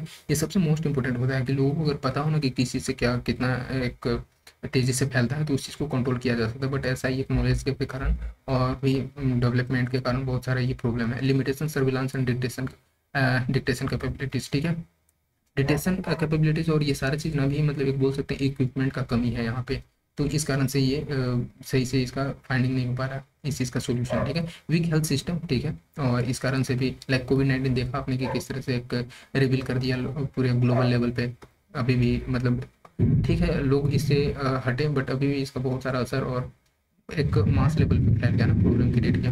Unpredictable funding disturb medicine distribution, ठीक है, हिंट डिमांड फोरकास्टिंग, तो ये सारा चीज़ जो है देखने को मिलता है। फंडिंग भी एक प्रॉपर नहीं है ना, तो इस कारण से तो ये सारा चीज़ जो है ग्लोबल लेवल पे इसके लिए स्टेप्स लिया गया, like global entity annual reporting form, ठीक है, ये स्टैंडर्डाइज डॉक्यूमेंट होता है जो कि यूज किया जाता है कंट्री पार्टिसिपेटिंग इन ये जो प्रोग्राम में है, और ये सारी चीज़ें उन्हीं के कंट्री के द्वारा ये रिपोर्ट प्रोवाइड किया जाता है, फॉर्म किया जाता है। ग्लोबल वेक्टर कंट्रोल रिस्पॉन्स 2017-30 इसका नाम दिया गया है, और other Kigali declaration on entities, तो ये भी इसमें इसका रोल है। इसमें देखा जाता है तो पब्लिक पार्टिसिपेशन होना चाहिए, ठीक है, क्रॉस सेक्टोरल कोलेबोरेशन होना चाहिए, तो इसका है। इंडिया में हम लोग देखते हैं तो national vector borne disease control programme ये लाया गया है, ठीक है, जो एंटिटीज को लेकर के। देखो ना ये मेंस में अच्छे से लिख सकते हो, ठीक है ना, कि अगर आता है ना कुछ ऐसे ट्रॉपिकल से रिलेटेड, तो आप जब हेल्थ का फैक्टर डालते हो कि हेल्थ में किस तरह से रोल प्ले करता है, हेल्थ में क्या इसका है, तो आप वहाँ पे लिख सकते हो ट्रॉपिकल से रिलेटेड, तो भी अगर जियोग्राफी में आए तो वहाँ भी मेंशन कर सकते हो, ठीक है। तो ये चीज़ है, और इंडिया का रोल देख सकते हो, लिख सकते हो कि कितना स्टेप्स लिया गया इंडिया के थ्रू। अदर कुछ है जैसे vectors control measures like indoor residual spraying grounds, ठीक है, वेज कंपनसेशन स्कीम, ये सारा चीज़ में लाइक कालाजार पेशेंट्स, ये सारा चीज़ में आ जाएगा। तो ठीक है, ये वे फॉरवर्ड हो गया एंड इसमें और कुछ ये अब देखते हैं नेक्स्ट, ये जो है कुछ शॉर्ट्स न्यूज़ में है, like new CRISPR Cas9 gene editing platform, ठीक है। तो ये हमेशा से न्यूज़ में है, ये पूछा हो गया प्रीवियस ईयर में कि Cas9 क्या है, प्रोटीन है या क्या है, तो ये इस तरह से, ठीक है। और क्रिस्पर जो है एक एडिटिंग, ठीक है। तो ये जो है एक प्लेटफॉर्म प्रोवाइड किया गया है, सिर्फ एक्सोकैस और एक्सोसोम बेस्ड प्लेटफॉर्म, जो कि डेवलप किया गया है by the scientist at Columbia University. तो ये समझ सकते हो, ठीक है। तो एक्सोसोम और ये सारा चीज़ जो है ये साइंस का टॉपिक है, तो आप वहाँ से पढ़ सकते हो, बेसिक सब चीज़ है, ठीक है। और ये तो कुछ ज़्यादा खास नहीं है। क्रिस्पर कैस9 जीनोम एडिटिंग कंपोनेंट होता है, जो कि हमारे लिए जो भी ऐसे जेनेटिकली इंजीनियरिंग में ये यूज होता है, ठीक है। तो जो भी ऐसे जेनेटिकली इंजीनियर क्रॉप रहता है उस चीज़ में हम लोग इसका यूज करते हैं, ठीक है। और ये जो है ये फैसिलिटेट करेगा development of the precision medicine and improve करेगा कैंसर ट्रीटमेंट में। तो इसका आप समझ सकते हो कितना रोल प्ले है। प्रिसीजन मेडिसिन बेसिकली जो होता है हमारे जो सेंसिटिव पार्ट तक पहुंचाने का काम करता है, लाइक ये पर्सनलाइज मेडिसिन आ जाता है, जिसमें कि डिजीज प्रिवेंशन को लेकर के इसमें इन्वॉल्वमेंट देखने को मिलता है। और ये ट्रीट करता है like account differences in people's genes and environment life style, ये सारी चीज़ पर डिपेंड करता है और इस चीज़ को अच्छे से ट्रीट करता है, ठीक है। ये इस कारण से ये स्पेसिफाइड रहता है, तो प्रिसीजन मेडिसिन में आता है। क्रिस्पर कैस9 टेक्नोलॉजी का हम लोग बात करते हैं, क्योंकि ये पूछा गया है। तो ये जो है ये प्रोटीन होता है, प्रोटीन 9 जो भी इसको बोला जाता है, ठीक है। ये जीनोम एडिटिंग टेक्नोलॉजी में यूज होता है, लाइक ये एक टाइप का है ये जीनोम एडिटिंग टेक्नोलॉजी, तो इसका यूज करते हैं हम लोग जीनोम एडिटिंग में, ठीक है। और ये जो है ये 105, ठीक है, इकोनाइज टू चेंज जेनेटिक कोड। देखो ऐसा ना, बेसिक जब आप पढ़ोगे तो बहुत सारे ऐसे लाइक ये जीन है, तो इस तरह से एक कोड रहता है, ठीक है। और जब इस चीज़ में अगर हम लोग चेंजेस लाते हैं ओवरऑल, तो हम लोग को कुछ और, जैसे अगर हम लोग क्रॉप्स में अगर चेंजेस करते हैं तो उसको ड्राउट रेजिस्टेंट बनाना है, ठीक है, फ्लड रेजिस्टेंट, तो ये सारा चीज़ जो है इस कोड को एडिट करके और उसमें चेंजेस ला करके ये किया जाता है, ठीक है। तो इसके डीएनए में चेंजेस किया जाता है, वो इसका वर्किंग जो है इसका भी एक गुड पर्पज़ के लिए है, ठीक है। तो आप इसमें देख सकते हो। कैस9 जो है ये अभी हम लोगों ने बताया, ये प्रीवियस में पूछा गया, तो ये प्रोटीन है, ठीक है, जो कि पेयर ऑफ मोलिकुलर सीजर्स जो है ये, जो कि एक तरह से ये cut off part from stands, ठीक है। तो ये जब आप पढ़ोगे इसका अच्छा से फिगर, तो किस तरह से आता है और कट करता है, ठीक है। ये इसके हेल्प से क्रिस्पर कैस9 तो ये काटने का काम करता है और उसको एडिट करता है। तो अब हम लोग देखते हैं deep tech startups in India. Deep tech startups क्या है, तो इंडिया जो है ये डीप टेक डॉन, जो कि तो इसमें ना ये नास्कॉम के थ्रू एक deep tech dawn report release किया गया, इस कारण से न्यूज में रहता है ये। इसमें हम लोग देखते हैं कुछ फाइंडिंग है, लाइक ये despite having the third largest pool of deep tech startups, तो इंडिया जो है इसको 6 मिला है among top 9 deep tech ecosystem. तो ये बस इतना हम लोग को ध्यान रखना है, ठीक है। तो इतना समझ सकते हो, बाकी तो ठीक है। इंडिया करेंटली अभी देखा जा रहा है तो 3600 डीप टेक स्टार्टअप्स हैं इंडिया में, ठीक है। इंडिया डीप टेक स्टार्टअप्स जो है ये रेज किया है कुमुलेटिव लाइक $10 बिलियन से, ठीक है, इन लास्ट 5 ईयर। तो इसका समझ सकते हो कितना तेजी से ये बढ़ रहा है। अबाउट डीप टेक स्टार्टअप्स के बारे में हम लोग कुछ जान लेते हैं। तो ये एक एडवांस टेक्नोलॉजी होता है, जिसमें कि AI, internet of things extend, AI internet of things, blockchain technology, ठीक है, ये सारा चीज़ जो है आर्टिफिशियल और ऑगमेंटेड रियलिटी, ठीक है, वर्चुअल रियलिटी, ये सारा चीज़ इसमें आता है, ठीक। तो इतना बस इतना हम लोग को समझना है, और आप इसका एप्लीकेशन समझ ही हो कितना इंपॉर्टेंस है। कुछ कुछ चैलेंजेस है हर चीज़ का, और होता है ये चैलेंजेस, तो आप समझ सकते हो इसका। बाकी तो ये बेसिक है। इनिशिएटिव्स कुछ टेकन है, कुछ लिए गए हैं, इसका हम लोग देख लो। ड्राफ्ट नेशनल, हाँ, draft national deep tech startup policy 2023 आया है। Technology incubation and development of entrepreneurs, ठीक है। Type 2.0 startup India seed fund, ठीक है, इंडिया AI मिशन, तो ये सारे चीज़ जो है ये मिशन स्टेप लिए गए हैं। Now see once again nuclear technologies for food safety, nuclear technologies for food safety, इसके अकॉर्डिंग अगर हम देखा जाए तो क्या क्या इसमें स्टेप लिए गया है, ठीक है। तो रोल जो है न्यूक्लियर टेक्नोलॉजी का, ये जो इसमें हाईलाइट किया गया है, international symposium on food safety and control, ठीक है, जो कि हुआ था वियना ऑस्ट्रिया में, ठीक है। ये जो है ये फूड एंड एग्रीकल्चर ऑर्गेनाइजेशन के द्वारा ऑर्गेनाइज किया गया। इसमें दो और एक और है, इंटरनेशनल एटॉमिक एनर्जी, ठीक है, एजेंसी, तो ये दोनों ने मिलकर के इस चीज़ को ऑर्गेनाइज किया था, जो कि वियना ऑस्ट्रिया में हुआ था। न्यूक्लियर टेक्नोलॉजी जो है ये ऑफर करता है सोल्यूशन टू कॉम्बैट हंगर, ये रिड्यूस करता है माल न्यूट्रिशन को और इन्वायरमेंटल सस्टेनेबिलिटी को इनहांस करता है। सी वंस अगेन ये जो टेक्नोलॉजी जो है ये कंप्लीमेंट्री होता है to one health approach.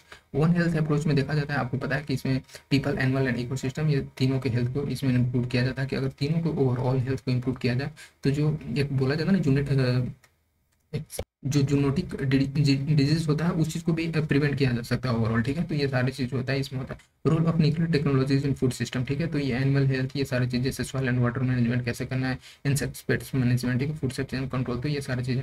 Initiative, India का इनिशिएटिव देखा जाए तो food safety and standard authority जो FSSAI है, ठीक है, ये बोर्ड लाया है फूड सेफ्टी स्टैंडर्ड्स, ठीक है, ये 2016 का रेगुलेशन इसके अंदर। तो उसी तरह से है नव टेक्नोलॉजी डेमोन्स्ट्रेशन प्लांट, जहाँ पे ये सेटअप किया जाएगा, इरेडिकेशन क्रूसक एट लसनगांव नासिक, तो ये यहाँ पे है, इस चीज़ को सेटअप किया जाएगा, ठीक है। और एक और है ये रेडिएशन प्रोसेसिंग प्लांट, ठीक है, जो कि नवी मुंबई में किया जाएगा।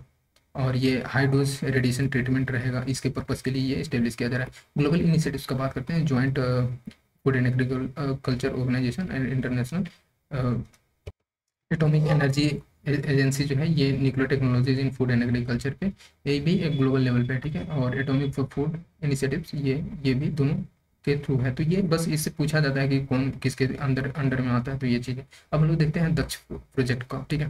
तो ये IIT बॉम्बे जो है ये लीड करेगा दक्ष प्रोजेक्ट को लेकर के। अब ये पूछा जाता है इस टाइप का जो प्रोजेक्ट रहता है, और दक्ष प्रोजेक्ट बेसिकली है क्या, ठीक है। तो ये जो है ये क्लोज कोलेबोरेशन है, ठीक है। ये PRL और Tata institute of fundamental research और साथ ही साथ RRI, ठीक है, रमन रिसर्च इंस्टीट्यूट के अंदर, और भी बहुत सारे इसमें इंक्लूड है। हम लोग देख लेते हैं दक्ष प्रोजेक्ट बेसिकली है क्या। ये एक एम्बिशियस प्रपोजल है जिसमें कि हाई एनर्जी स्पेस टेलीस्कोप को बनाना है, ठीक है, for the study of explosive astrophysical sources. तो ये सारा चीज़ जो है ये हाई एनर्जी स्पेस टेलीस्कोप के स्टडी के लिए इस चीज़ को इसके अंदर में आता है दक्ष प्रोजेक्ट में। अब हम लोग यहाँ पे देखते हैं लाइक इच टेलीस्कोप, ठीक है। इच टेलीस्कोप जो है इसमें each telescope will be equipped with sensors to cover low energy to high range energy band. जैसे होता है ना कभी कभी कि कुछ ऐसे बहुत सारे लो एनर्जी रहते हैं जो कि हमारे इन्वायरमेंट के लिए इम्पोर्टेंस इसका रोल प्ले करता है, इसका एक बैड इम्पैक्ट भी रहता है, जिसको कि डिटेक्ट करना थोड़ा सा नेक्स्ट टू इम्पॉसिबल रहता है। लेकिन अगर ये जो इनिशिएटिव लाया गया, ये जो सेटअप लाया जाएगा, तो ये लो एनर्जी से लेकर हाई एनर्जी लेवल ब्रांड जो बैंड रहता है उस चीज़ को भी कैप्चर कर लेगा। इसका ऑब्जेक्टिव का हम लोग बात करते हैं तो ये डिटेक्ट करता है, डिटेक्ट और लोकलाइज, ठीक है, and characterize like high energy counter parts to gravitational wave sources. तो ठीक है, ये इतने सारे जो माइनर एनर्जी रहते हैं उस चीज़ को भी कैप्चर कर लेगा। नौसी हाई सेंसिटिविटी डिटेक्शन और and studies of gamma ray burst, तो ये सारा चीज़ इसका काम ही है, ऑब्जेक्टिव है इसका, इसको रीड करेगा, ठीक है। तो गामा रे बर्स्ट जो है ये शॉर्ट लिव्ड बर्स्ट होता है जो कि गामा रे लाइट का ही रहता है, ठीक है, और ये most energetic form of light आता है। सिग्निफिकेंस इसका आप देख सकते हो, बाकी ज़्यादा कुछ नहीं है। Other gamma ray detection mission का अगर हम बात करते हैं तो एस्ट्रोसेट है। एस्ट्रोसेट ये इंडिया का multi wavelength space observatory aimed है, ठीक है, जो कि सेलेस्टियल सोर्सेस को स्टडी करेगा इन एक्सरे और ऑप्टिकल UV स्पेक्ट्रल बैंड से सारी चीज़ में देखने को मिलता है। Fermi gamma ray space telescope, ठीक है, ये नासा टेलीस्कोप ऑब्जर्वर है जो कि गामा रे एक course of wide range energy में इसका यूजेज है। एंड नासा स्वीट ऑब्जर्वेटरी ये स्टडी करता है गामा रे बर्स्ट को, ठीक है। तो इस तरह से हम लोगों ने देखा। तृष्णा Indo French thermal imaging mission, ठीक है। तो ये क्या है तृष्णा, ये है thermal infrared imaging satellite for high resolution and natural resource assessment, ठीक है।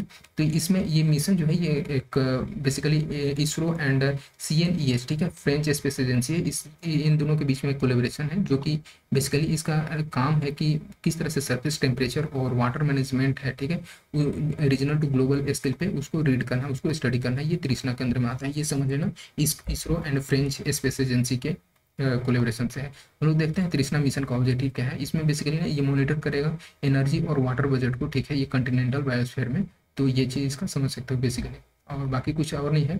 और ये ऑल्सो ये भी और में भी हेल्प करेगा like assessment of urban heat, ऐसे ये सारा चीज़ में थर्मल एनोमलीज,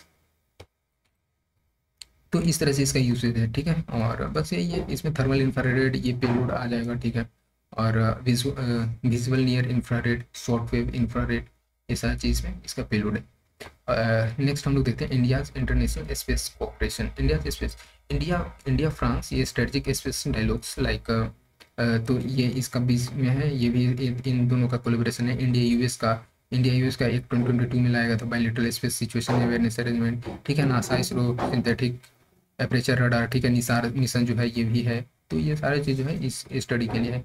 अब हम लोग देखते हैं एक है सिम्बायोटिक सिस्टम। तो एक सेकेंड, इससे पहले एक और हम लोग देख लेते हैं।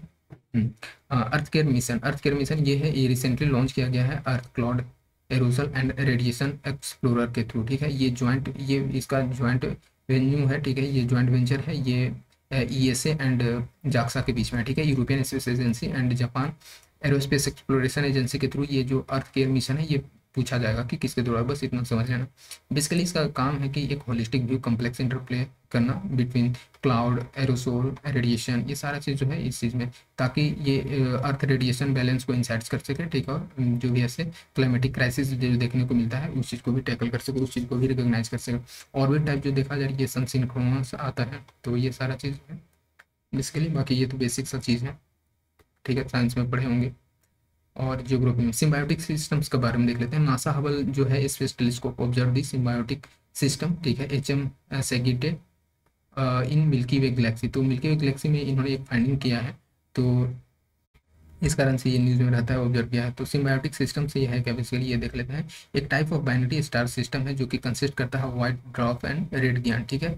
तो व्हाइट ड्वार्फ का अगर हम बात करते हैं तो ये स्टार्स है बेसिकली, जो कि इट मीन्स कि जब ये अपना न्यूक्लियर फ्यूल को अगर एग्जॉस्ट करता है ना, उसके बाद इसका फॉर्मेशन होता है, तो ये समझना। रेड गिगांट ये है कि ये एक डाइंग स्टार होता है जो कि फाइनल स्टेज में होता है, final stage of stellar evolution. देखो ये ना, जब बेसिक पढ़ोगे, बेसिक साइंस, तो उस चीज़ में ये सारा चीज़ पढ़ना है। इसी वजह से मैं बोलता हूँ कि जब बेसिक कर लो इसका ना, तो बहुत सारे ऐसे कुछ कुछ वर्ड आते हैं जो कि टैकल हो जाता है। और हम लोग देखते हैं कूलर रेड गिगांट, जो कि ये losses of material and which flow on to the water compliant with the dwarf star, ठीक है। तो जब ये बेसिकली जब डाई होता है तो ये जो है इस चीज़ में अपना जो एक लॉस करता है एनर्जी को, और इस चीज़ में कम्पैक्ट हो जाता है वाइट ड्वार्फ में। तो ये चीज़ यहाँ से आप समझ सकते हो। The stolen material forms on acceleration disc swirling around the white dwarf. ये बेसिकली एक साइंटिफिक टर्म है, जब आप वहाँ पे पढ़ोगे किस तरह से इसका फॉर्मेशन होता है, और जो रेड जियांट होता है वो डाई करता है अपने आप में रिवॉल्व करके, ठीक है।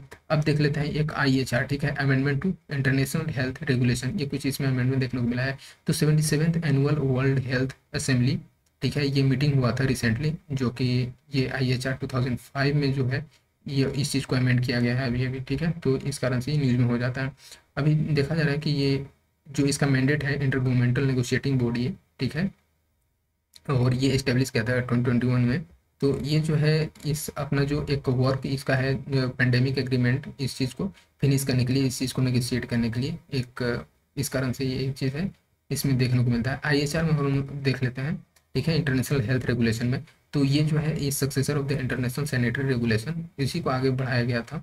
1951 में इसका इस्टेब्लिश किया गया था, एंड इसका एम जो था कि लीगली बाइंडिंग फ्रेमवर्क ये रहेगा, ठीक है, और ये कंट्रीज़ के राइट्स, ऑब्लिगेशंस कि किस तरह से पब्लिक हेल्थ इवेंट्स को और इमरजेंसीज के टाइम पे पोटेंशियल उसके पोटेंशियल को क्रॉस बॉर्डर में कंप्लीट करना है, उसको देखना है, ठीक है। तो ये सारा चीज़ है, ये कोई केवल पार्टिकुलर कंट्री का नहीं है, बट ये क्रॉस बॉर्डर एक स्टेप्स लिया जाएगा, ठीक है। ये लीगली बाइंडिंग फ्रेमवर्क रहा है। ये इसमें मेंबर देखा जाए तो ये 194 WHO मेंबर स्टेट्स हैं, ठीक है। तो ये चीज़ बाकी तो ठीक है, बस यही की फाइंडिंग की अमेंडमेंट है कि इसमें जो पेंडेमिक इमरजेंसी को अच्छे से डिफाइन करना है, ठीक है। लाइक कम्युनिकेबल डिजीज कौन सा है, नॉन कम्युनिकेबल क्या है। तो इसके बाद ना ये इसके फाइंडिंग में और जब कुछ स्टेप लिया जाता है तो पार्टिकुलर अच्छे से लिया जाता है, तो इस चीज़ को एक क्लासीफाई करना है इसमें, ठीक है। अब हम लोग देखते हैं WHO launches it's first investment round, ठीक है। तो इसमें क्या है, तो यही जो अभी हम लोग ने देखा इसका 77th वर्ल्ड हेल्थ असेंबली, इस चीज़ में WHO है, ये डिसीजन मेकिंग बॉडी है वर्ल्ड हेल्थ ऑर्गेनाइजेशन, ये तो पता है हर किसी को। और ये जैसे कि ऑल, इसका जो अभी थीम देखा जा रहा है तो है all for health, health for all, ठीक है। तो ये थोड़ा सा ध्यान रखना, थीम पूछा जाता है, कहीं भी कोट कर सकते हो। Health for all as a concept was involve in ये अल्मा अता डिक्लेरेशन, ठीक है, 1978 में ये हेल्थ फॉर ऑल कंसेप्ट को लाया गया था, एंड WHO जो है इसको प्रमोट करना प्राइमरी हेल्थ केयर को, ठीक है। बाकी तो इसमें कुछ खास नहीं है, ठीक है। फंडिंग ऑफ WHO, ठीक है, ये इसका जो है बेसिकली असेस्ड कंट्रीब्यूशन देखा जाए तो ये due to that countries pay to be member of that organization. तो इसमें यही होता है कि अगर आपको मेंबर बनना है तो आप दो इसको, ठीक है। तो ये चीज़ इसमें आता है। There are percentage of countries, ठीक है, GDP as a agreed by the UN general assembly and approved every 2 year. तो इसमें यही होता है ना कि बेसिकली ये डिपेंड करता है कि उस कंट्री का GDP क्या है, और ये एवरी 2 ईयर में इसका अप्रूव होगा। क्योंकि ऑब्वियस सी बात है ना कि GDP तो एक स्टैटिक पार्ट नहीं है कि हमेशा से ये स्टेबल रहेगा, ये हमेशा बढ़ते बढ़ते रहता है। तो इसके लिए ये 2 ईयर में इसका अप्रूव होते रहेगा, ठीक है। बस यही है, बाकी तो कुछ नहीं। कुछ चैलेंजेस भी देखने को मिलता है, तो इस चीज़ को देख सकते हो। Health and wellbeing for all, for every one and everywhere, ये देख सकते हो। प्रोमोट हेल्थ, ठीक है, promote provide health, protect health, ये अच्छा मीन्स में अच्छे कर सकते हैं, इसको लिख सकते हो। परफॉर्म हेल्थ, ठीक है, और पावर हेल्थ। अब हम लोग देखते हैं इसको, एक सेकेंड, हाँ। हम बायोफार्मास्यूटिकल अलायंस, ठीक है, बायोफार्मास्यूटिकल अलायंस जो है इसमें देखा जा रहा है कि India, south Korea, US, Japan, ठीक है, यूरोपियन यूनियन, ये जो है इन्होंने ये लॉन्च किया है बायोफार्मास्यूटिकल अलायंस को, ठीक है। तो इस चीज़ में समझ लेना बस यही कि कौन कौन से इसमें कंट्री आते हैं। बाकी इसका सिग्निफिकेंस का बात करते हैं तो ये reliable, sustainable, resilient supply chain को बिल्ड करना है, बाकी तो कुछ है नहीं। बायो पॉलिसीज, रेगुलेशन, R&D करना है, तो यही सब है बस। रिकॉम्बिनेंट प्रोटीन का बात करते हैं तो ठीक है, रिसर्चर्स जो है ये IISC, ठीक है, इंडियन इंस्टीट्यूट ऑफ साइंस, अभी इन्होंने डेवलप किया है new process for production of recombinant protein. तो इस कारण से रहता है रिकॉम्बिनेंट प्रोटीन, आप बेसिक पढ़ोगे तो वहाँ से पता चल जाएगा कि ये जो होता है मॉडिफाइड एंड मैनिपुलेटेड प्रोटीन होता है, ठीक है, जो कि इनकोडेड बाय DNA, ठीक है। तो उसके अकॉर्डिंग ये जो होता है कि एक तरह से एक फॉर्मुलेटेड रहता है, ये इसमें चेंजेस ला करके बनाया जाता है, जिसमें कि प्रोटीन के प्रोडक्शन को इंक्रीज किया जाता है, मॉडिफाई किया जाता है जीन सीक्वेंसेस को, ठीक है, ये सारा चीज़ है। RDNA जो है ये आर्टिफिशियली मेड DNA स्ट्रैंड होता है, जो कि combination of two more DNA को फॉर्मुलेशन, उसका मॉलिक्यूल को मिला करके बनाया जाता है RDNA, ठीक है। RDNA टेक्नोलॉजी जो है ये जो होता है ये यूज किया जाता है टू कंबाइन और transfer DNA from different species to create gene, ठीक है। प्रोडक्शन ऑफ रिकॉम्बिनेंट प्रोटीन, इसमें देखा जाए तो रिकॉम्बिनेंट प्रोटीन में लाइक वैक्सीन, एंटीजेंस, इंसुलिन और मोनोक्लोनल एंटीबॉडीज, ये सारे चीज़ भी इसमें देखने को मिलता है। और ये जो मास प्रोड्यूस, तो ये मास लेवल पे प्रोड्यूस किया जाता है, जो कि ग्रोइंग मॉडिफाइड बैक्टीरियल, वायरल और मेमेलियन सेल्स के द्वारा ये बायोरिएक्टर में बनाया जाता है, ठीक है। तो बस यही है, बाकी तो कुछ इंपॉर्टेंट नहीं है। अब हम लोग देख लेते हैं, एक दो और बचा हुआ है तो उसको भी, बस यही है, एप्लीकेशन ऑफ रिकॉम्बिनेंट प्रोटीन और ये प्रोडक्शन ऑफ बायो थेरेप्यूटिक, ठीक है, लाइक इंसुलिन ग्रोथ हार्मोन्स, ठीक है, मोनोक्लोनल एंटीबायोटिक। पता है कि इंसुलिन एक ऐसा इशू है जो कि डायबिटीज़ का रीज़न बन जाता है, ठीक है, इसका प्रोडक्शन सही से नहीं होता है, तो ठीक है, तो ये भी थोड़ा सा समझ लें। डेवलपमेंट ऑफ वेक्टर वैक्सीन, ये चीज़ है। एग्रीकल्चर में इसका क्या, इसका एप्लीकेशन है, इन्वायरमेंट में कैसे है, ठीक है, लाइक ये बायो रिमेडिएशन में इसका यूज होता है, ठीक है। और आपको पता है कि जैसे अगर बायो रिमेडिएशन का बात करते हैं तो ये बेसिकली माइक्रो ऑर्गेनिज्म को जो जो भी ऐसे पोल्यूटेंट है उसको ब्रेक डाउन किया जाता है, ठीक है। बहुत सारे ऐसे सब्सिडेंट यहाँ पे, बहुत सारे ऐसे एक पोल्यूटेंट है, ठीक है, तो यहाँ पे माइक्रो ऑर्गेनिज्म को लाया जाता है एंड ये जो है इसको डाइजेस्ट कर जाता है, ठीक है। तो ये चीज़ होता है बायो रिमेडिएशन में। जंपिंग, देखो जंपिंग जीन ये क्या है, ठीक है, तो न्यू प्लांट स्पीसीज जो है फ्रॉम केरला ये फाइंड किया गया है, और इसका जो है एक नाम है एस्टेलेरिया, ठीक है, और MC क्लिंटोकिया, ठीक है। तो ये जो है ये केरला से मिला है, और इसका जो है बारबारा MC क्लिंटोक जो है उनके नाम पे रखा गया है, जो कि ये नोबेल प्राइज विनर थे, ठीक है, for discovery of jumping gene, तो इस कारण से इनका नाम रखा गया था। और ये जो है ये जंपिंग जीन के बारे में देख लेते हैं, तो इसको हम लोग ट्रांसपोजेबल एलिमेंट भी बोलते हैं, और ये DNA सीक्वेंसेस होता है जो कि ये मूव करता है, जंप करता है from one location to another, ठीक है। और ये जो है बेसिकली जीनोम में ये वन लोकेशन टू अनदर ये मूव करते रहता है, और ये जो है ये एक्टिव और इनएक्टिव भी होते रहता है। तो they are replicate themselves and insert copies at new location. Basically ना ये खुद को रिप्लिकेट करके एक जगह से सपोज यहाँ से यहाँ चला गया, फिर रिप्लिकेट करेगा, फिर यहाँ, तो इस तरह से बढ़ते रहता है और ग्रो करता रहता है। तो their movement can cause genetic mutation and contribution to genome evolution. तो इसका बहुत सारा यूज हो सकता है इन फ्यूचर कि किस तरह से और भी एक गुड पर्पज के लिए भी किया जा सकता है जंपिंग जीन का। सो नाउ सी, इस तरह से हम लोगों ने पूरा इसका साइंस एंड टेक का कंप्लीट कर लिया, एंड फिर मिलते हैं नेक्स्ट वीडियो में। If you are new in this channel you can do subscribe and like, ठीक है। Thank you very much.